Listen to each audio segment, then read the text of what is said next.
Hello, my marvellous sausages. Right then, I've got to tell you this is a very, very important, right? You've got to get yourself a Sleeper Simulant. Because by next season, it's going to be the new sheriff, really, because there's going to be nothing that can really compare with it. Now, if you're not too sure about the Sleeper Simulant, it's a linear fusion rifle that hits incredibly hard, and it's got a exotic perk called, here we go, Dawn Roshan, or Dawn, whatever it is, Dawn Roshan or something, excuse me, completely slaughtering the pronunciation, but its laser over-penetrates targets, and then it bounces off surfaces, and then re-hits targets as well. It was excellent. It's sort of like a portable, lethal 80s disco, if you get my meaning. Now, it's also got a catalyst, which increases its charge speed, so you can fire a lot faster, and you can also hold more shots as well in the ammo reserves. So it's a really good stat bump with the catalyst as well.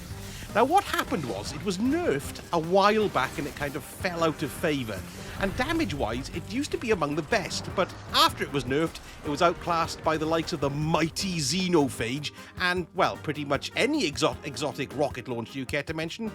1000 Voices hammered it, and indeed Whisper of the Worm did as well, so now it just kind of lays weeping in the bottom of everybody's cupboards because nobody likes it anymore, because that's the way of the world. But next season, or this season if you're watching after May the 11th, it's getting a buff, as are all linear fusions, which I think is great because I love linear fusion rifles and I love that weapon class. They feel so good and they deserve this love, let me tell you. So what they're getting is a 15% buff, to be precise, to their hit power. Their hit power?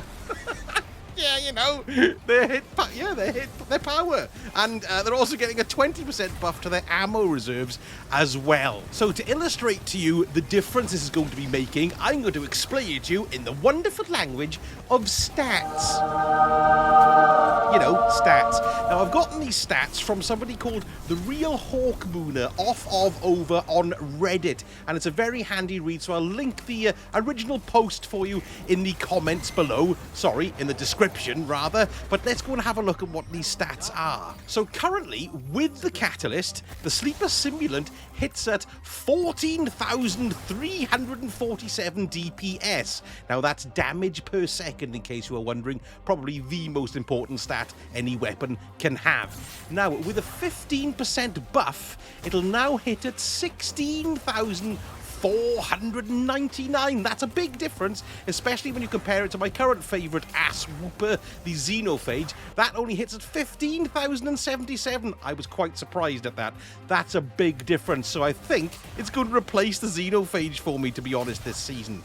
Now, everyone's favourite destruction spewer, the 1000 Voices, it just pips that at the post as well, because the 1000 Voices comes in at 16,493. So it's a negligible bump, but it still is going to be a bit more powerful. That's an eye-opener, governor.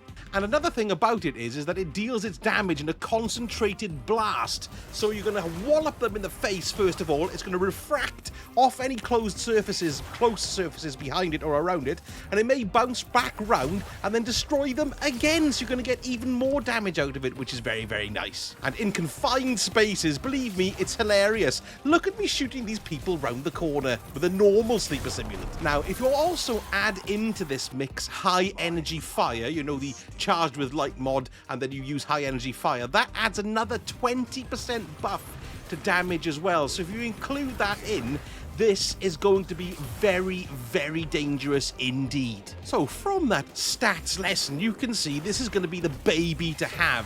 But another great thing about this Sleeper Simulant is that, firstly, there isn't some long quest line in order to acquire it anymore. You just buy it from the exotic booth in the tower. You can see it's under the Red War exotics here, and just pick it from there. All you're going to do is make sure you've got an exotic cipher, which you can acquire from Old Xur Friday through Tuesday. Believe you me, this is much better than it used to be. There was a really long, drawn-out quest when the gun was released in Warmind, so you've got the better end of the deal here, because it wasn't that much fun to get in the first place anyway. So that's how you get the gun. Then there's the catalyst. Now, the catalyst used to be hidden inside a raid, which I always hated, as the gun was acquired outside of a raid, so why they hid the catalyst inside the raid never made any sense to me. It used to get on my bloody wick. Well, now, as of Season of the Chosen, it drops in night nightfalls. And in fact, after running a nightfall a few times at the beginning of the season, way back in February, mine dropped then and there. So that's a really easy way to get that too. To complete the catalyst, there's no complicated steps to get it done. You just have to get 300 kills. Now you can get that if you head to the Altars of Sorrow on the Moon or the Blind Well in the Dreaming City. You'll get those 300 kills pretty quick. Just remember to put on a linear fusion ammo finder on your helmet and as many ammo mods as you can for the linear fusions as well, because the most annoying bit about doing this catalyst is the fact that you're going to be running out of ammo all the time. Now you can always look at doing public events. This is a good way to get ammo because you can just refill at the flag before a public event starts. Or if you like, you can pop up to the moon and just before you go to Altars of Sorrow, you can fill up with a raid banner right next door to Eris there. That'll recharge all your stuff, just in case you weren't familiar with that. Sometimes you might be lucky and find a raid banner already there because some kindly guardian has stuck their pole in the hole. And as I say, the catalyst is well worth doing because it adds more ammo to your reserves. Plus, with the boost that it's getting this next season, I think we're going to see quite a big jump in the actual ammo reserves that we have for it. Because without the catalyst, it holds 9 in reserves and 3 in the pipe. With the catalyst, it holds 11 in reserves and 3 in the pipe. And there's also, like I said, a 20% boost to ammo reserves this time as well. And there's a speed up to the DPS, the damage per second as well, because it's going to charge faster. So you're going to find it incredibly useful next season. In particular, if you're one of those brave souls who's going to be venturing into the Vault of Glass from the 22nd of May, you might find that it comes in incredibly handy for you there. Now, I mentioned earlier on about the high energy fire and how useful it's going to be.